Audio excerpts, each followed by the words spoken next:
সমান যেমন 1/√x আছে তেমনি 1/√x থাকবে। √x এর যদি স্কোয়ার করি তাহলে সেটা কত হয়ে যায় x, তাহলে এটা হয়ে যাবে তোমার x 2ab, তাহলে 2.√x ডট √1/x আর 1/√x এর হোল স্কোয়ার করলে হয়ে যাবে 1/x পাশে হয়ে গেল dx সমান এটা হয়ে যাবে √x কেটে যাবে, তাহলে এটা পড়ে থাকবে 1/√x x যুক্ত 2 যুক্ত হয়ে যাবে 1/x dx।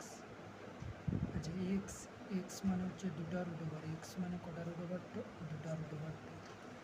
তাহলে সমান ইন্টিগ্রেশন x মানে দুটা √x, তাহলে দেখো x বাই যদি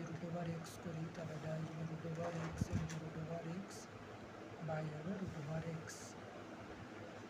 তাহলে এই ক্ষেত্রে একটা √x কেটে যাবে, শুধু কী বলে থাকবে √x, তাহলে এটা হবে √x dx যুক্ত পরেরটা হবে 2/√x dx যুক্ত পরেরটা হবে দেখো x √x যদি পাশাপাশি লিখি x এর মাথায় কিছু নেই মানে 1 আর √x মানে পাওয়ার হচ্ছে হাফ, তাহলে এটা হয়ে যাবে x টু দি পাওয়ার কত 10/2, তাহলে এটাকে আমরা একবারে লিখে দিচ্ছি 1/x√x dx সমান চিহ্ন দিবে √x মানে পাওয়ার হচ্ছে হাফ, তাহলে হাফ dx, দুইটা তো কনস্ট্যান্ট বাইরে চলে আসবে, রুট মানে পাওয়ারে হাফ আছে আর ওটা উপরকে গেলেই হবে মাইনাস হাফ dx যুক্ত, এটাকে তো আমরা এই সাইডে সরল করে দেখি x টু দি পাওয়ার 3/2 এটা নিচে হয়, ওটা উপরকে গেলে হয়ে যাবে মাইনাস 10/2 dx, এটাকে আমরা ইন্টিগ্রেশন করবো তাহলে এটা হয়ে যাবে x টু দি পাওয়ার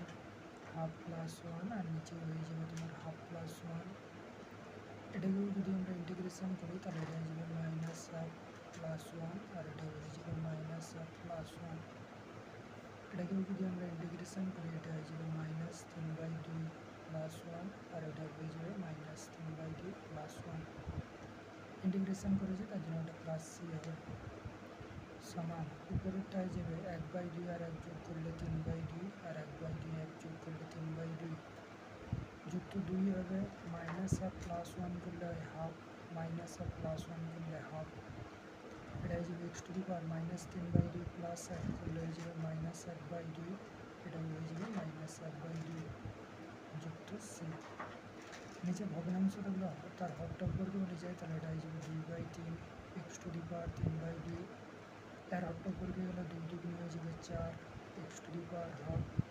প্লাসে মাইনাস হয়ে যাবে মাইনাস আর হরটা উপর গেলে 2 x টু দি পাওয়ার হবে মাইনাস 1/2 যুক্ত সি, পাশে লিখে নেবে সি সমান সমাকলন ধ্রুবক